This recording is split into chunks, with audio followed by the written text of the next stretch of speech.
Spirituality কি, কেন, কি করে তাই নিয়ে আগের এপিসোডে বলেছিলাম। আজকে একটা ব্যাপার নিয়ে কথা বলবো, যে বিষয়টা ভীষণ ইম্পর্ট্যান্ট হয়ে যায় একটা মানুষ যে স্পিরিচুয়াল কোনো ধরনের জার্নিতে রয়েছে।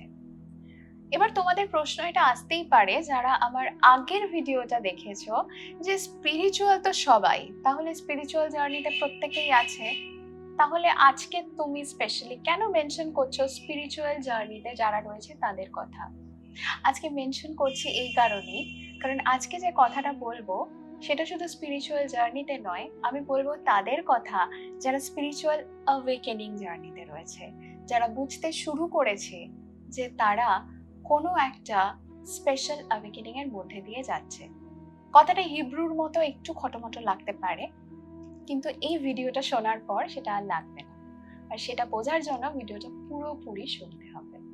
যে জগৎটাতে আমরা অ্যাকচুয়ালি বাস করি, চোখে দেখতে পাই, কানে শুনতে পাই, হাত দিয়ে ছুঁতে পাই, সেই জগৎটা অ্যাকচুয়ালি তার মধ্যেই রয়েছে, কিন্তু সেটা বাদ দিয়েও অনেক কিছু রয়েছে এই দুনিয়াতে, যার জন্য একটা মানুষ যখন স্পিরিচুয়াল জার্নিতে থাকে তখন সে বুঝতে পারে এই জগৎটা একটা সিমিউলেটেড জগৎ। এবং সিমিউলেটেড জগতে একটা মানুষ যখন থাকে তখন সে যেটাকে মিস করে সবচেয়ে বেশি, সেটা হচ্ছে রিয়েলিটিটা। রিয়েল জগতের সঙ্গে বা রিয়েল ইউনিভার্সের সঙ্গে তার কানেকশন অ্যাকচুয়ালি কোথাও বন্ধ করে দেয় এই সিমিউলেটেড জগৎটা। আর ঠিক একটা মানুষ তার স্পিরিচুয়াল অ্যাওয়েকেনিং এর সময় এই কনফিউশনেই পড়ে, যে যেটা দেখছি, যেটা শুনছি সেটা ঠিক, নাকি যেটা আমি ভিতরে বুঝতে পারছি সেটা ঠিক। এই কনফিউশনের জায়গাটা তাকে একটা অদ্ভুত ডিলেমার মধ্যে নিয়ে যায়, যাতে তার লাইফের কিন্তু একটা খুব প্রবলেম্যাটিক সিচুয়েশন তৈরি হয়। এই প্রবলেম্যাটিক সিচুয়েশনটাকে বলা হয় dark night of the soul. Dark night of the soul একটা মানুষের যখন আসে, তখন যে জীবনটা সে এতদিন ধরে চালিয়েছে সেই জীবনটায় একটা ভীষণ কেওয়াসের সৃষ্টি হয়। কেওয়াসটা কিন্তু কখনো একবারে আসে না, ধীরে ধীরে ধীরে ধীরে এই কেওয়াসটা বিল্ড আপ হতে থাকে, এবং এই কেওয়াসটা তাকে তার চারপাশের মানুষ সম্পর্কে আরো বেশি করে চেনায়। চারপাশের পুরো যে দুনিয়াটা, যেই দুনিয়ায় সে কাজ করছে, যেই দুনিয়ায় সে আছে, যেই দুনিয়ায় তার আত্মীয় স্বজন সবাই রয়েছে, সেই দুনিয়াটার সম্পর্কে একটু অন্যরকম ধারণা দিতে হয়। এবং প্রথমেই যেটা হয়, আমাদের মাইন্ড এমন একটা ভাবে কাজ করে, সেটা সবসময় কন্ডিশনিং এ কাজ করে, প্র্যাকটিসে কাজ করে। এবং যেহেতু ছোটবেলা থেকে মাইন্ড সেভাবে শেপ আপ করা হয়েছে, তাই এই সময়টাতে যখন অপোজিট কোনো আইডিয়াস আসছে, তখন মাইন্ড সেই আইডিয়াটাকে প্রথমেই রিজেক্ট করার চেষ্টা করে। আর এই রিজেকশনের ফলে জীবনে একটা দ্বিধা দ্বন্দ্ব, একটা সমস্যার সৃষ্টি হয়েই থাকে। এই সমস্যাটার মধ্যে পড়ে কিন্তু অনেক মানুষকে ডিপ্রেশনে চলে যেতে হয়।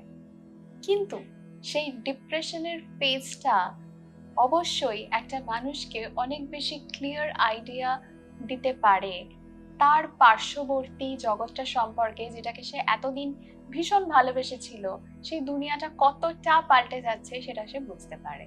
এবং যখনই বুঝতে পারে তখনই তার সামনে যেন একটা আয়না এসে দাঁড়ায়, যে যাদেরকে তুমি এতদিন এত কিছু ভেবেছিলে, এত ভালোবেসেছিলে, আজকে দেখো সেই মানুষগুলো কিন্তু ঠিক সেরকম নয়। তারা তোমাকে সেভাবেই অ্যাকসেপ্ট করছে যেভাবে অ্যাকসেপ্ট তারা তোমাকে করতে চায়। আদারওয়াইজ তোমার ভ্যালু তাদের কাছে কতটুকু? তাই এই ফেজটার মধ্যে একটা মানুষ যখন আসে, তখন তার সবচেয়ে বড় প্রবলেম স্টার্ট হয় তার ডেইলি লাইফ নিয়ে। তার চাকরির জায়গায় সমস্যা শুরু হয়, তার যে আত্মীয় স্বজন রয়েছে বা তার যে ফ্যামিলি মেম্বার্স রয়েছে তাদের সঙ্গে তার একটা কনফ্লিক্ট শুরু হয়।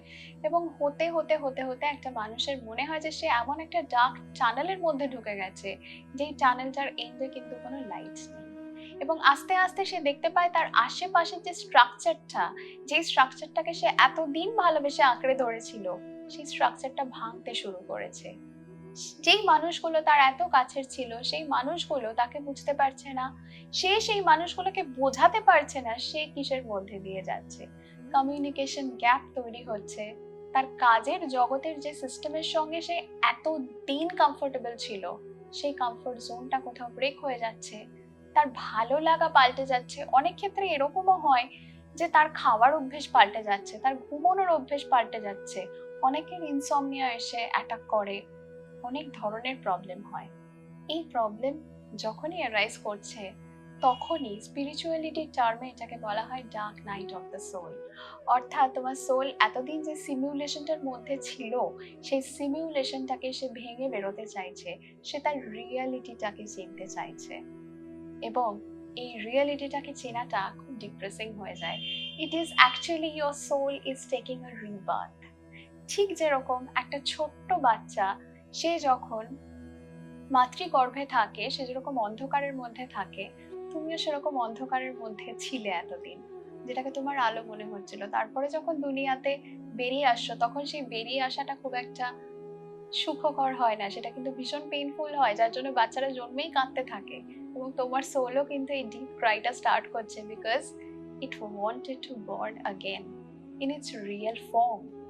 তাই dark night of the soul, যদিও এটা ভীষণ শিভারিং একটা টার্ম, যারা স্পিরিচুয়াল অ্যাওয়েকেনিং জার্নিতে রয়েছে তাদের প্রত্যেককে কিন্তু এর মধ্যে দিয়ে যেতে হয়। এটাই তোমার সোলকে ফার্স্ট অ্যাওয়েকেনিং স্টেপ দেয়।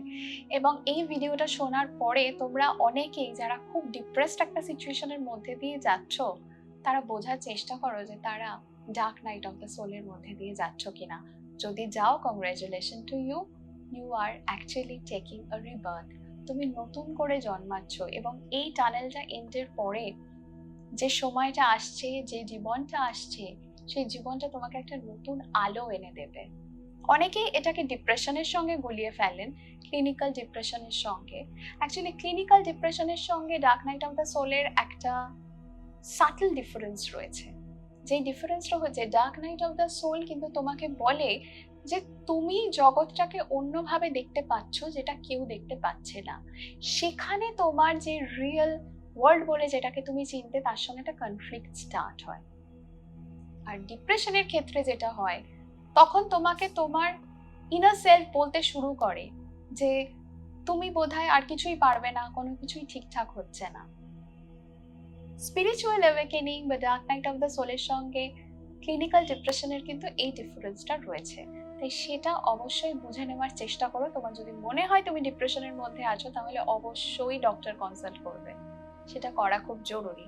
কিন্তু যদি ডক্টর কনসাল্ট করে বোঝো যে তুমি যেটা যাচ্ছ সেটা ডিপ্রেশন নয়, তার চেয়েও গভীর কিছু, তুমি অন্যভাবে জগৎটাকে দেখতে পাচ্ছ, তুমি চারপাশে আজ পর্যন্ত যা দেখতে সেটার একটা অন্যরকম মিনিং খুঁজে পাচ্ছ, তার মানে কিন্তু there is something more.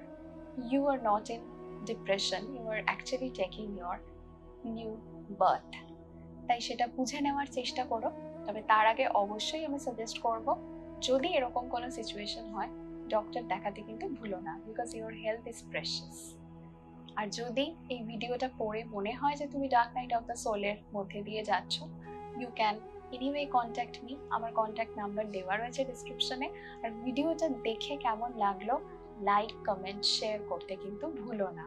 আমাকে কিন্তু অবশ্যই জানিও এই ভিডিওটা তোমাদের কেমন লাগছে, আর চ্যানেলটাকে সাবস্ক্রাইব করতে ভুলো না।